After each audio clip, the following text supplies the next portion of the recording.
Don't touch that dial. Randy's Old Time Radio Show presents...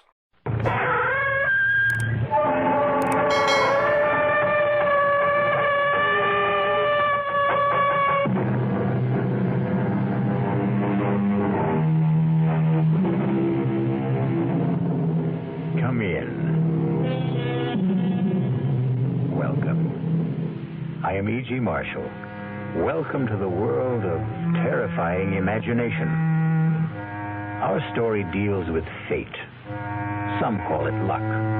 Whatever it is, it works in the strangest ways to reward us or defeat us. Fate walked into Charles Powell's life in the person of Clint Levitz. Now, look, Clint, or whatever your name is, I don't like you, and I don't like your insinuations. Now, if you don't get out of my office and leave these premises immediately, I'll have you put out. You must be putting on an act, Mr. Charles Powell. Maybe this will jolt your memory. 3541063. What? Yeah. I thought that would do it, Charlie. I thought that might help you remember.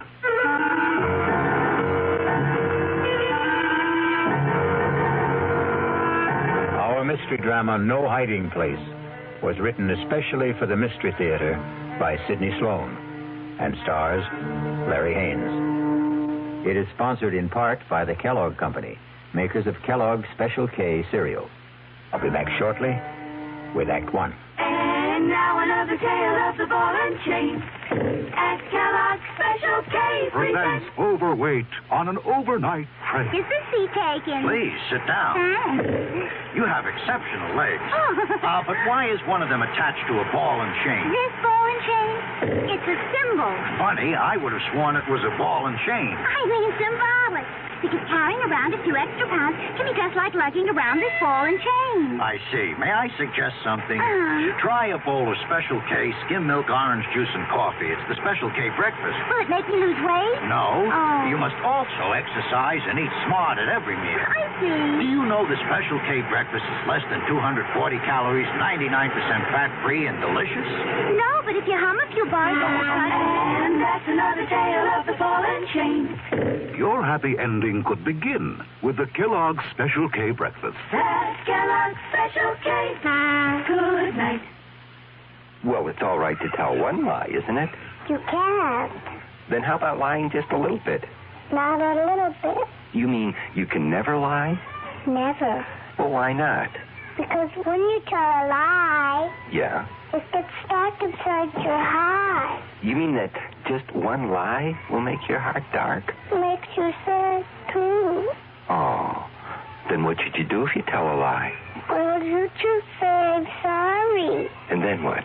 Then the light goes inside your heart. Oh, the light goes on? Yeah. Oh, a light doesn't really go on in your heart, does it? Yes, it does. Well, how do you know? Because the light in your heart will shine in your eyes. Oh. And then you'll be happy. I wonder why people tell lies. I wonder why, too. From the Franciscans, with love.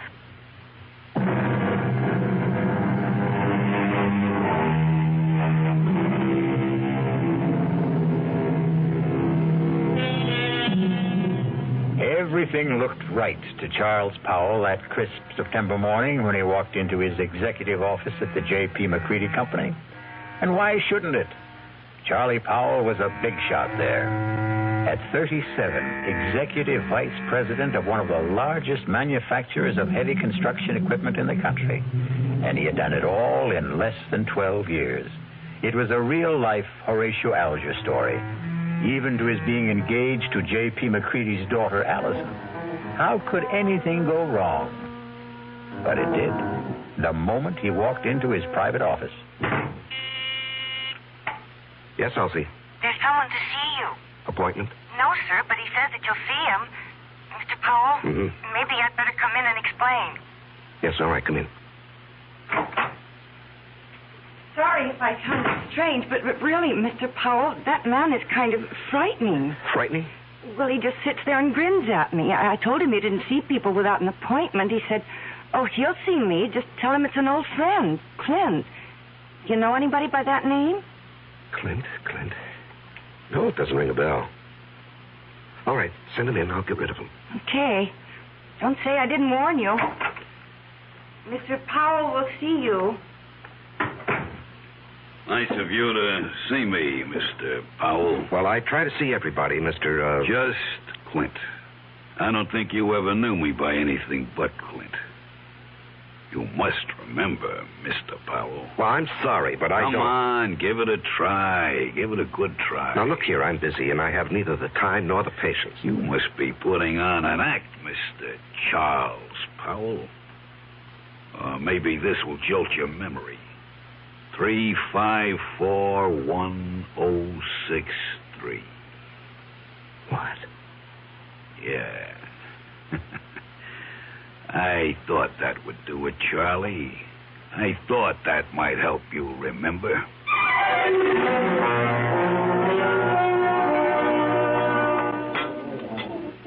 Charles? Oh, I'm sorry, Mr. McCready. I guess I was daydreaming. Something bothering you, young man? Oh, no. I hope not. Here I take you to the best French restaurant in town. You pick at your food, gaze into space, send your dinner away hardly touched. Oh, did I send all that good food back without eating it? You did? I particularly wanted to see you alone, Charles, because I have a little news for you. News? What kind of news, Mr. McCready? And that's another thing. You're so damned formal with me, Mr. McCready. Do you realize that in exactly 5 weeks you're going to be one of the family? Yes, of course I realize. How could I overlook it when Allison keeps reminding me regularly? Very well, then. Do you think it proper to call your father-in-law to be Mr. McCready? If you don't start calling me John... Okay. John, it'll be. I'm going to leak a little information to you. Yes? As you know, I've been thinking of stepping down from the presidency of the company. Yes, well, it has been rumored, but I wish you'd reconsider. Now, sincerely, the place wouldn't be the same without you. Oh, I'll still be there, Charlie.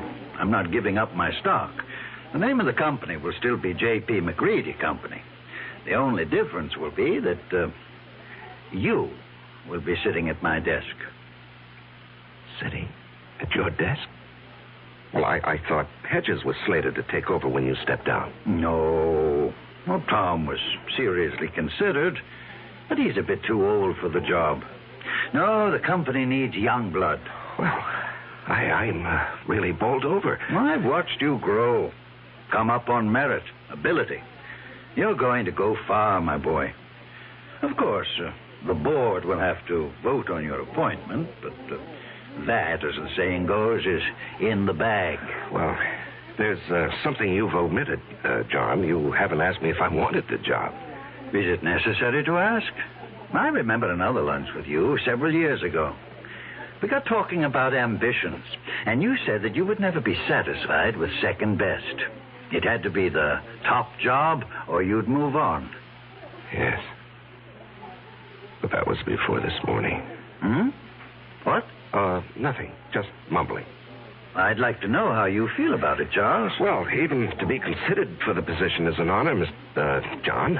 And your answer? Let me think it over. I must think it over.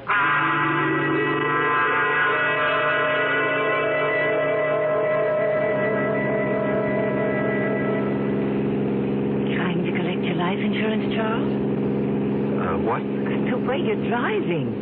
Are you out to get me, yourself, or both of us? Oh, I'm sorry, dear. I guess I didn't realize how fast I was going. This car has more power than it needs. More than I need. I'm sorry. At least it gave us a topic for conversation. What did?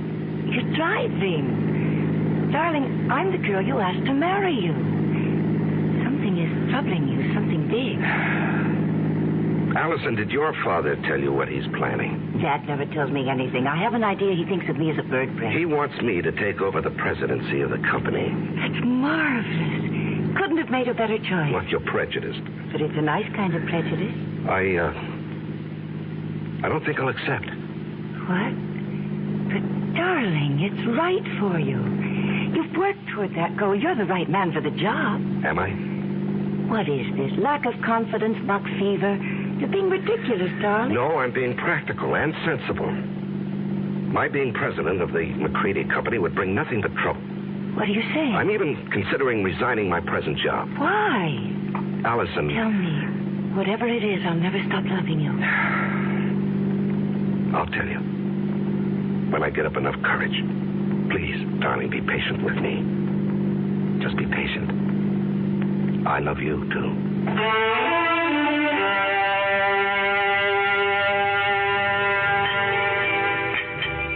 So you finally got here.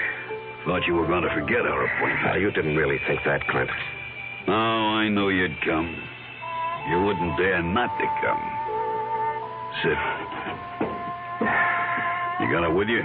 Yes, I've got it. In small bills. 5s, 10s, as specified. Let's have it. Here. And a pretty manila envelope, too. Nice and neat. Thanks. Now, look, I don't know how much longer I can do this. You'll do it as long as I say. And if I run out of money? You'll just have to scrounge around and find more. Well, I'm thinking of quitting my job. You wouldn't want to do that, Charlie. Well, suppose it gets too much for me and I say, go ahead, spill what you know. No, you wouldn't do that. You're going to marry a very rich girl. A couple of extra yards ain't going to change your manner of living. Even a couple extra grand. How long are you going to suck my blood? I don't like the way you put that, Charlie. I'd rather you'd think of it like it was sort of sharing the wealth. You got the bread. I got nothing. This way, we both got something. I got a nice living, and you got your freedom.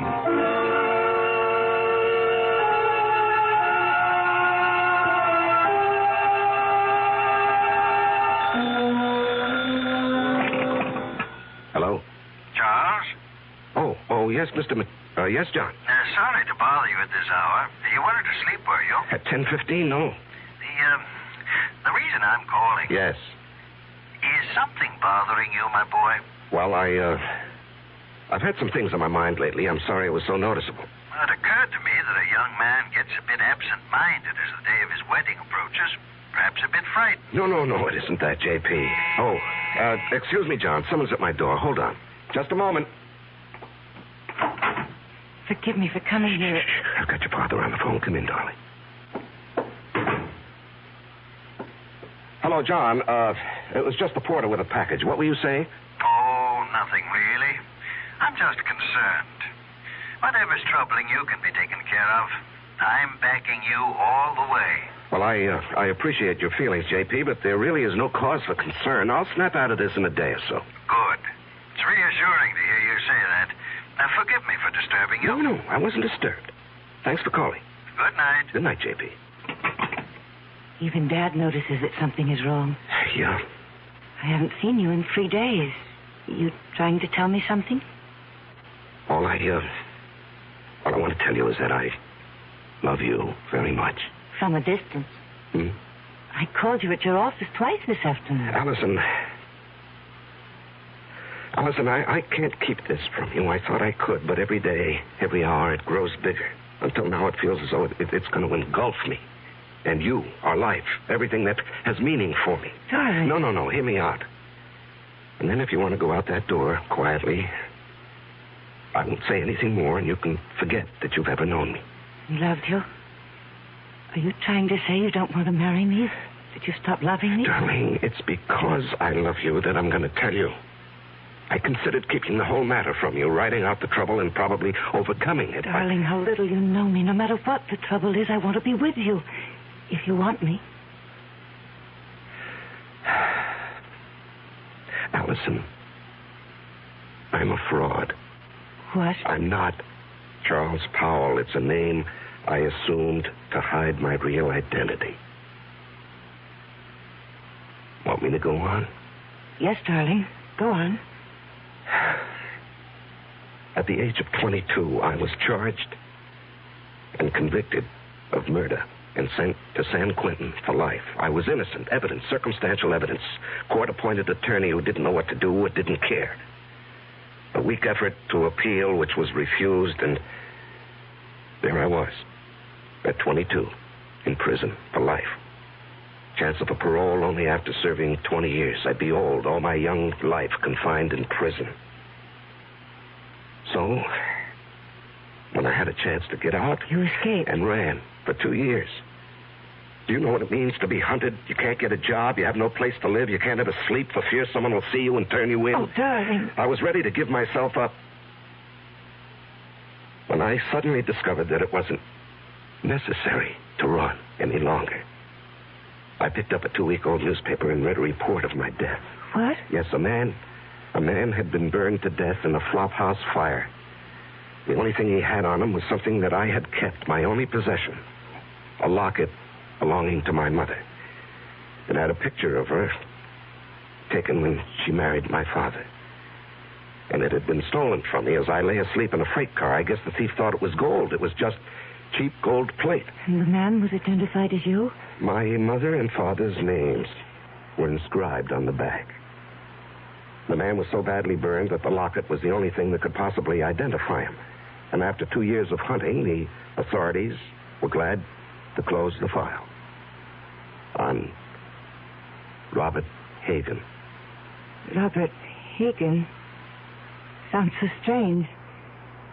The name doesn't fit you. Well, it sounds strange to me, too, now. Darling, I'm innocent.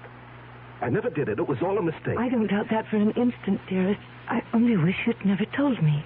I had to tell you. You see, someone knows who I am. He's blackmailing me.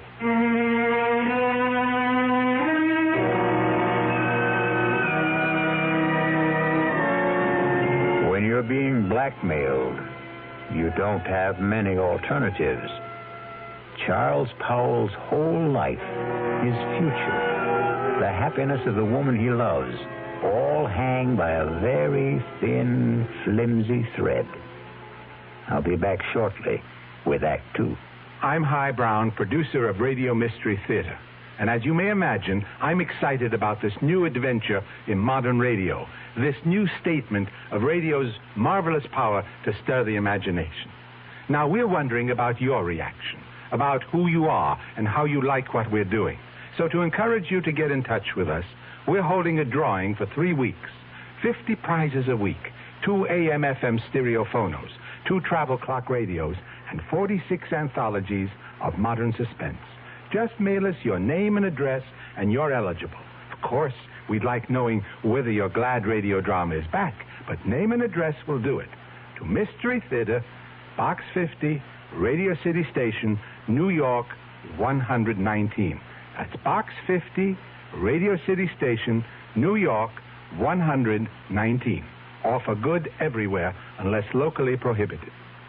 It's always a pleasure to add beautiful new furniture to your home. And it's even more a pleasure when you can save substantially on its purchase. You can do both this week at Adele Hunt's, 7015 Snyder Plaza during Adele Hunt's great winter furniture clearance sale. Take advantage of Adele Hunt's staff of professional interior designers at no extra cost, of course, and save on such famous brands as Henredon, Drexel, Thomasville, Lazy Boy, and many others. For instance, there are exciting accent pieces on sale from Baker, Tomlinson, and Irwin Lambert. The hundreds of fine values in bedroom, dining room, living room, and occasional furniture may not be equaled again. Even a large selected group of lamps and pictures are as much as 60% off the regular price. So shop early while selections are good during Adele Hunt's great winter sale. Adele Hunt's, 7015 Snyder Plaza, near the corner of Lovers Lane and Hillcrest in University Park, where Dallas buys with confidence. Open tonight till 9 p.m.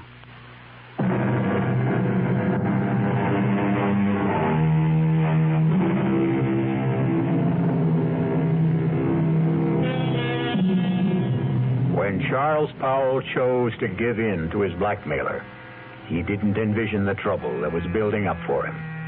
Just keep paying and I'll keep my mouth shut, his blackmailer assured him.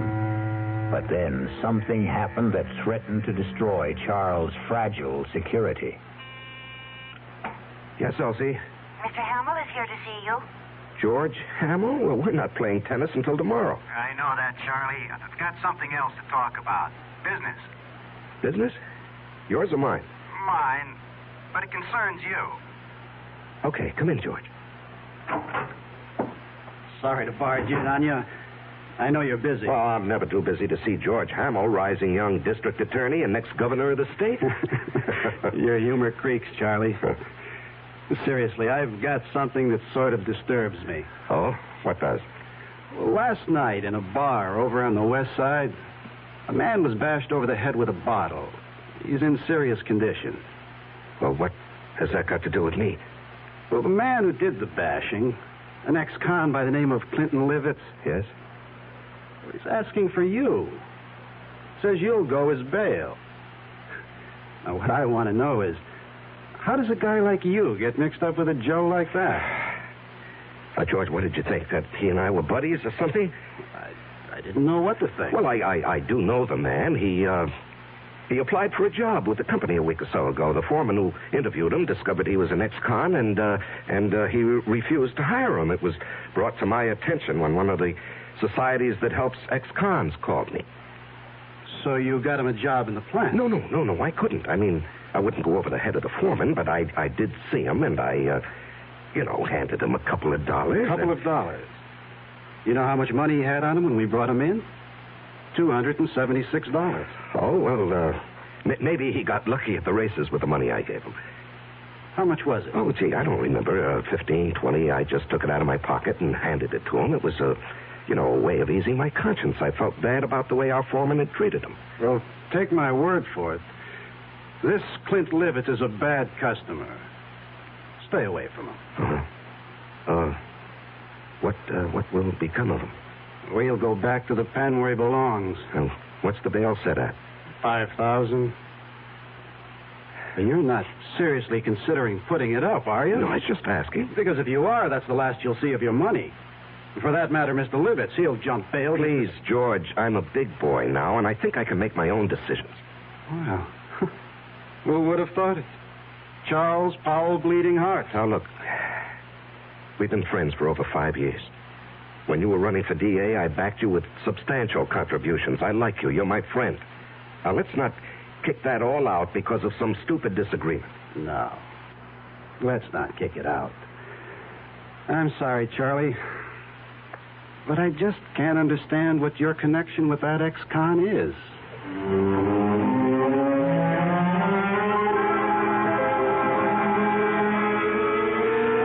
Now, Mr. Powell, I hope you'll understand. I accept Clinton Levitt's case with strong reservations. Yes, I understand, Mr. As an Hargrave. attorney, well, how shall I put it? You don't like your client. Exactly.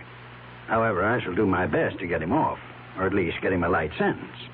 I'm extremely pessimistic about Mr. Levitz even showing up for trial. Yes. George Hamill also said he expected that Levitz would jump his bail. And you would forfeit $5,000. Yes, I know. And that doesn't disturb you? No, I don't believe he'll run. I see. Do you want to speak with him? He's been released. He's waiting in the other office. Not particularly. He says he wants to see you. Oh. Well, in that case, yes, I'll see him. Send Mr. Levitz in. I'll leave you alone. If you need me, I'll be in the other office. Now, come in, Mr. Levitz. Mr. Powell will speak to you. Thanks. I'll be back when you call. Just flip the switch on the intercom. Yes, I will. You sure know how to complicate things, Clint.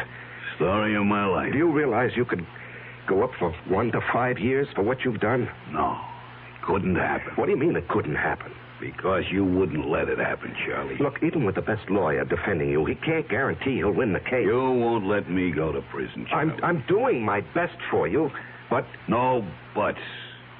I'm not going back to the pen. Okay, you're not going back. Now, just suppose, during the trial, if things look bad... Yeah?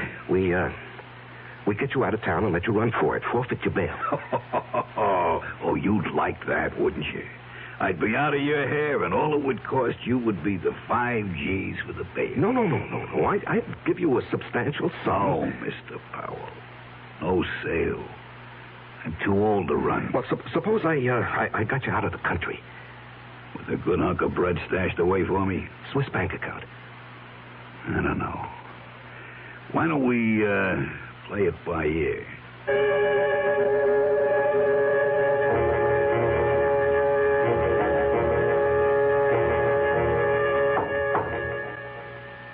Come in. You wanted to see me, J.P.? Yes. Can you spare a minute? Yeah, sure.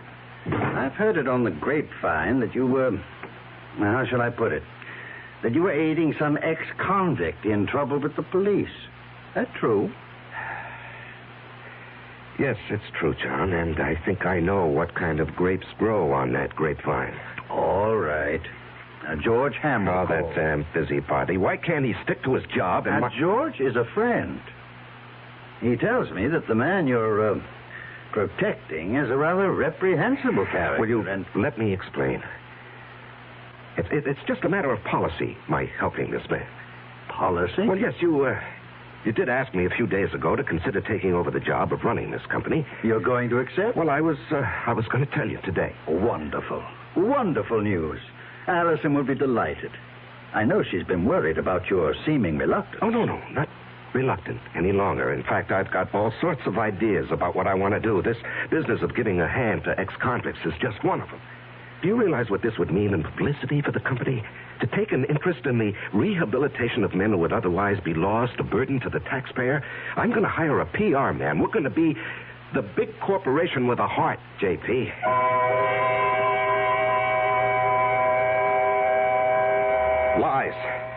Lies, and more lies. How can I keep all these phony stories straight, Allison? It's like a long, dark tunnel with no ending. It will end, and it will all turn out all right. Don't lose your courage. Now, I love you and need to. We'll worry this out together. You know what I've considered? What? Going to the authorities and saying, look, I'm Robert Hagan, the man you think died 13 years ago. No, darling, they'd throw you back into prison. Well, I'd hire the best lawyers. No, John, no, please don't take such a chance. What would I do without you? Darling, I don't know how much longer I can stand this pressure. I've got to do something to free myself. Why not give him a lot of money and ask him to go away? Promise to stay away forever. In Hargrave's office, I suggested that he jump bail and get out of the country. What did he say? Well, when I mentioned a big sum, I didn't exactly say how much. A Swiss bank account. He was interested. Did he say he would accept? Well, we were interrupted, and he didn't say definitely. Offer him anything. Just get him to go. Well, how would I get a large sum of money together? I have some small investments, a fair bank account, but what he might want would be beyond me. You forget you're marrying a very rich girl. Oh, no, I wouldn't think of that. Don't give me that male ego business. I've got money. Dad was nice enough to give me a big hunk when I was 21. Now, look, Allison. With all my earthly goods, I thee endow. We're not married yet. You're not going to back out now, not after I've endowed you with all my earthly... Or is it worldly goods? You are the nuttiest woman I've ever known. See, I've got you laughing. Darling, all our troubles are going to evaporate, vanish. No. It won't work, Allison. It'll never work. But you said... No. Clint Levitz will never stick to any bargain. He'll want more, and he'll want more. He'll never be satisfied. If we got him out of the country. What's to keep him from coming back when he's broke or even threatening us from abroad? I gave him $1,000 in cash only a few days ago. When he was picked up in the bar, he had only about $270-some left. In a matter of 2 days, he'd squandered over $700. But if he were made to understand that the sum agreed on was all he was going to get... Can't I make you understand? We're not dealing with a rational, honest man. He'll agree to anything.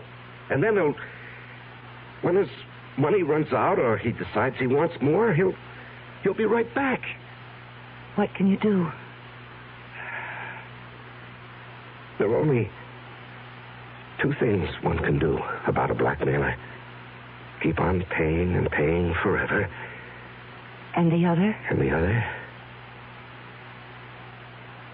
Kill him.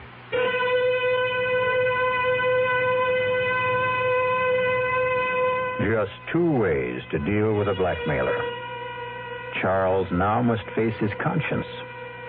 The thought that has been in the hidden recesses of his mind has been spoken aloud. We will be back shortly with Act 3.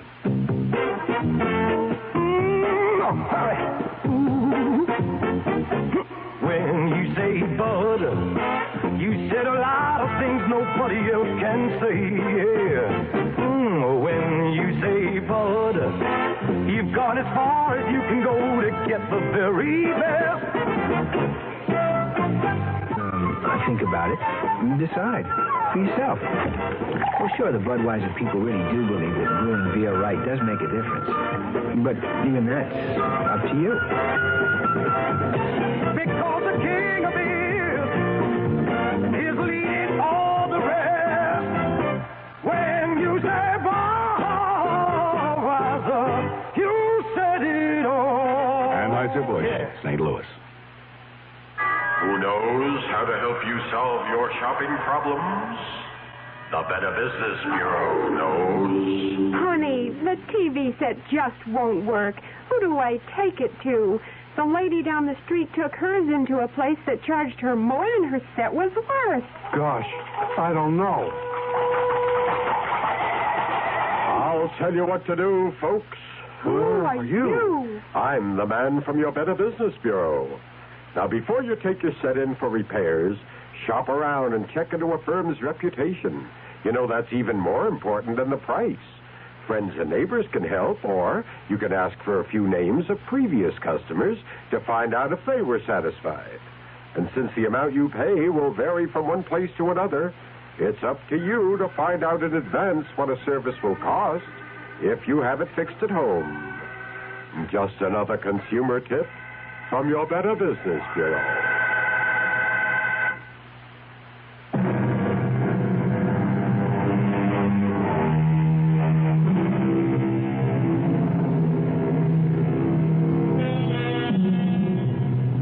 Charles Powell's life has reached a climax. He must make a decision to rid himself forever of his blackmailer.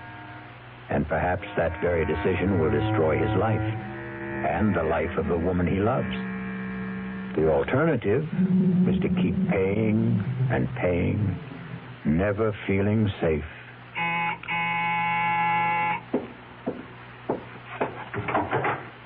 Oh, Allison, I was, You were expecting him, weren't you? Yes. I gathered as much when I called you at the office this afternoon. Aren't you going to ask me in? Yeah, come in. You were so evasive. Well, he, wanted to see me this evening. He, wants more money. And you're going to give it to him? Well, I haven't many choices, have I? You mentioned one. No, Allison, I'm sorry I let that slip out. I didn't mean it. I couldn't go through with that if I wanted to. I could. What? Honey, you don't know what you're saying. I know very well what I'm saying. How long do you think you can keep this business hidden? Well, I don't know. Maybe forever. Look, he's not a young man. All those years in prison, the kind of life he's led. How many years do you think he has left? He could die tomorrow. He could do something tomorrow that would expose the whole game, and then where would we be? No, Charles, I love you. I want us to marry and live a good, peaceful life. How can we with all that hanging over us? Oh, Allison, darling, you don't really know what you're suggesting. Look, maybe if we could get him to leave the country. You said there were only two ways to deal with a blackmailer. To keep paying? No, to murder him is unthinkable. George Hamill asked me to stop by at his office this afternoon. Why? He's not stupid. The story you gave my father about helping ex-convicts as a public relations stunt didn't wash with him. He wanted to know what I know. Well, he was just fishing. The best way would be to make it look like an accident. Allison, Hear me out. A car accident. How? If I cracked up with Clint in the car, I might be the one who gets it. And what guarantee do we have that he would die? No, you can't be in the same car. If he were in another car and you were following him, and if you raced ahead of him and cut him off and forced him to crash off the road. Oh, if. It's too iffy.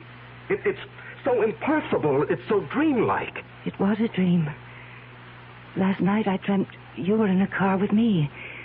We saw Clint up ahead of us. I said, there's Clint ahead of us.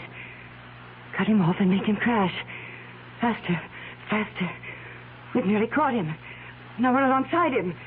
Push him over. Cut in front of him. Then I woke up. I was calling out. I was afraid someone had hurt me. Oh, my darling. It was all so real. That's Clint now. Honey, you go out the back door. I'll phone you later. I'm going to stay and meet him. No. I'm staying. I've got something to say to him. He won't like your being here. Well, it sure took long enough. What's the idea, Powell? This is my fiancée, Allison McCready. What's she doing here? Will you come in and stop being childish? I ain't saying a thing. You got nothing on me. And remember, Mr. Powell, you got a lot more to lose than I have. I'm not going to lose anything, Mr. Levitz. You're going to gain by my being here. Yeah? Mr. Powell has told me his story, and I agree that it must not get out. Go on. I've a lot more money than... Let me put it this way. Charles and I are going to be married. We want you to leave the country. I bet you do. Now, look, Clint, you'll do better by accepting our proposition. We intend to hand you $50,000. And an airplane ticket. One way. And never come back. And never come back. Well, I always wanted to travel, but... What? 50 G's. Just chicken feed. Well, that's all there is. Not enough. I'm thinking around $250,000. Out of the question. I'm not going to bargain with you. I can raise $100,000. No, Allison. It's worth it, Charles, if we can depend on Clint to wipe the whole matter out of his memory and just go away. Oh, you can depend on me. I'll keep my bargain. Then it's a deal? A deal. Good. It'll take about 10 days to raise the money. I ain't in a hurry. You are. And, speaking of money, that was the reason I, came tonight, Charlie. Yeah, here. That's $500. What? Instead of G like the last That's time. all I could raise in a hurry. When that runs out, I'll have more. You went through that first 1,000 awfully fast. Well, I got rolled in that bar where I had the trouble. Oh, that reminds me. Your trial comes up in less than 3 weeks. Yeah. Lawyer called me at my hotel. To see if I was still around, I guess. Our plan is for you to jump your bail. I'll forfeit the $5,000 I put up for it. And get you out of the country. With a keister full of green. Hey, wait. I ain't got a passport. Oh, that can be arranged, Clint. Just leave that to me. Okay, friends. You got yourself a deal.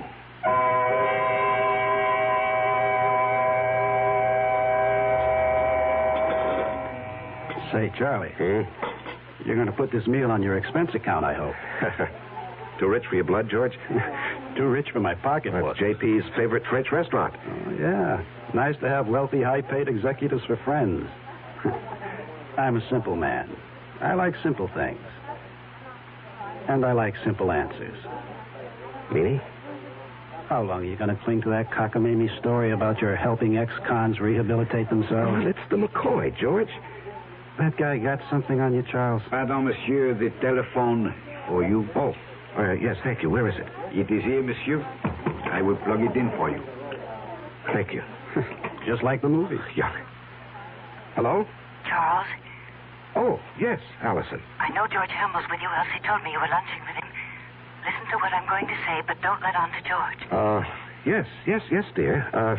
Allison says hello, and to remind you that in 2.5 weeks, she wants to see you at the church promptly at 11. I'll try to remember. Okay.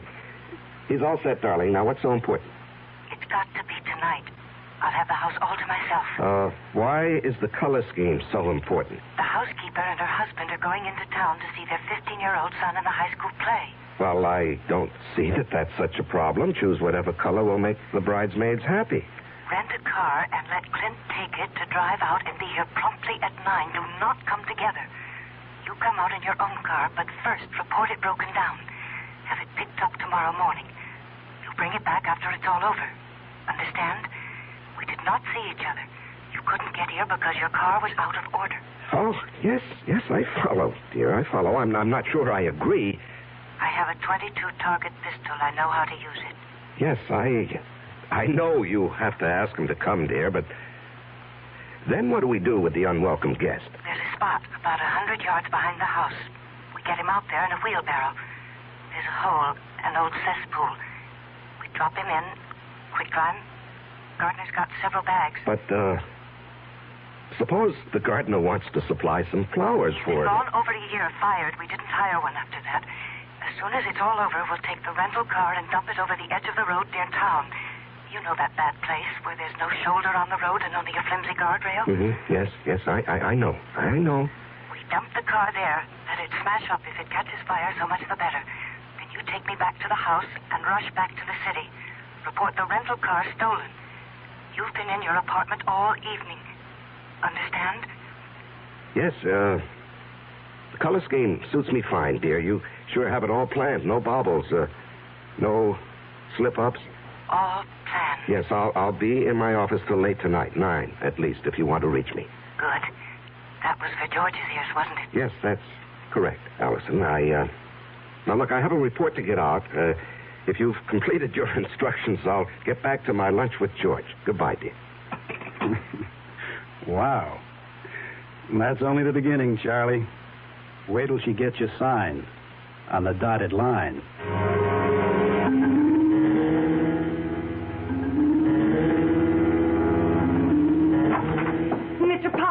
Mr. Powell, something terrible's happened. What is it, Elsie? There's been a terrible accident on the late shift. Man's caught in a machine. The big press, they said. Oh, good Lord. Has the hospital been called? I don't know. Well, call them on your phone. I've got to use this one. Yes, sir. I'll call. And then call down to the plant and tell them I'm coming down.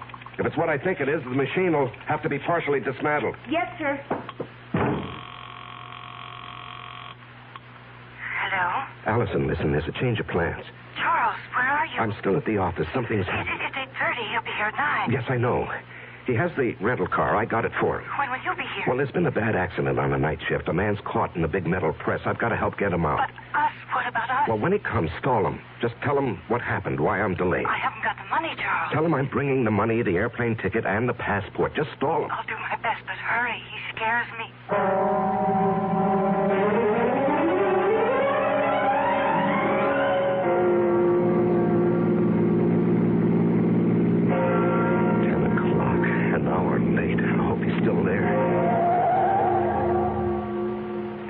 Are on.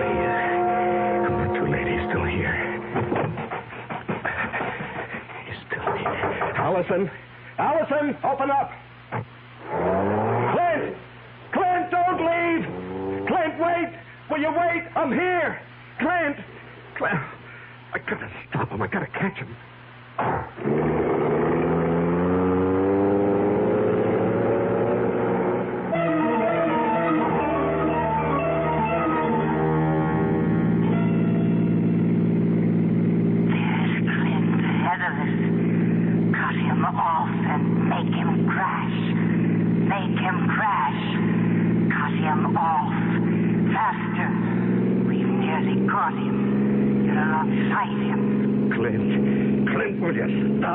I'll run you off the road. Force him over. Force him over. You've got him off. You've done it. Crashed and burning. Let him burn.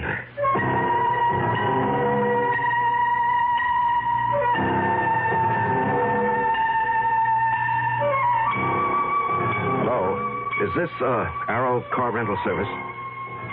Well, I rented a car from you people this morning. No. No, there's nothing wrong with the car. I just want to report it stolen.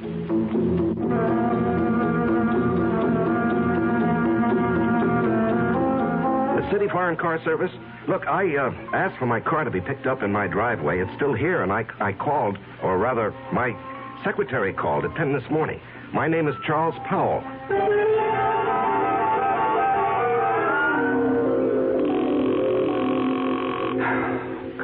Come on. Will you answer the phone? Oh. Yeah, just a moment. Oh, George. George, it's kind of late for a visit. Come in. Thanks. I was just trying to phone Allison. Well, what a night this has been. There was an accident at the plant. Peterson. I hope they don't have to agitate. I heard. Yes, and then when I got outside, I had a date with Allison. The car that I had rented this morning was missing. It was stolen. What happened to that great, big, powerful foreign job of yours? Oh, it wouldn't start this morning. Had Elsie call the service people, but they haven't picked it up yet. I just called them. They They have a night answering service. You've had a busy evening. Yeah, very.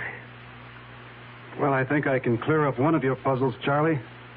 Your rental car was found with a thief in it. You, caught him? Dead.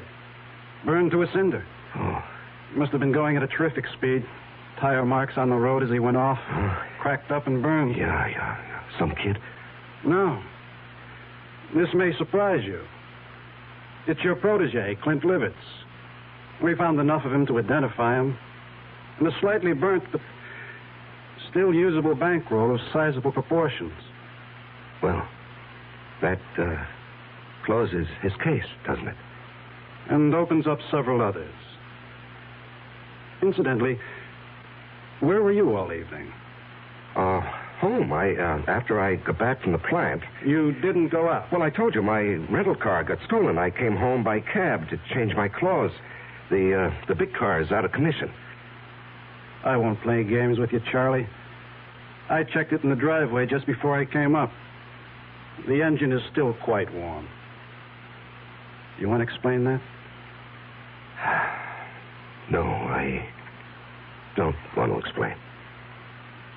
Charlie, I'm arresting you for murder.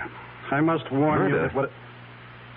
George, what are you talking about? Are you accusing me of Clint Levitz's death? No, that was obviously an accident. I'm holding you for the murder of Allison McCready, the girl you were going to marry.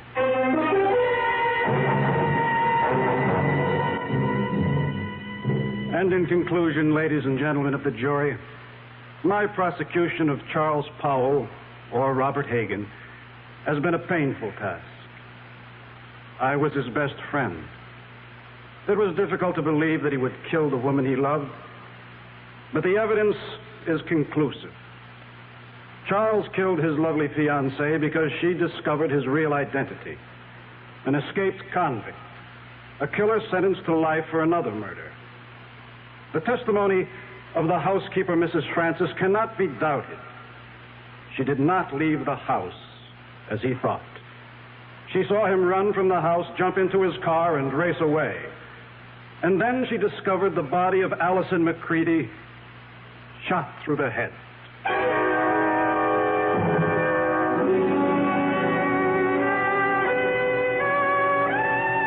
Your Honor, may I make a statement before you pronounce sentence? I did not kill Allison. I loved her. To say anything more in my defense is useless and unnecessary. Allison is dead. All I ask is that I be given the chance to follow her. Swiftly and efficiently.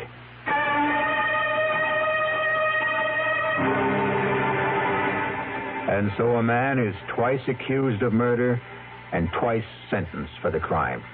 A weary man who asks only to be allowed to follow the woman he loved. I'll be back shortly.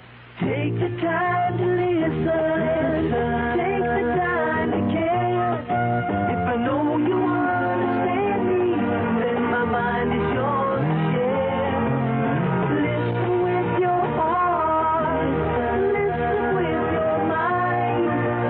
When you really listen, love is what you find. How do you do, sir? My grandmother just died. I'm so happy for you. Meet Mrs. McNulty. How do you do? Did you know you have spinach on your teeth? Oh, that's wonderful. This is Mr. Jackson. Nice to meet you. I have bubonic plague. Oh, yes, Mr. Plague. Meet Miss... Reception lines aren't the only places people don't listen. When you really listen, love is what you find. A thought from the Church of Jesus Christ of Latter-day Saints, the Mormons.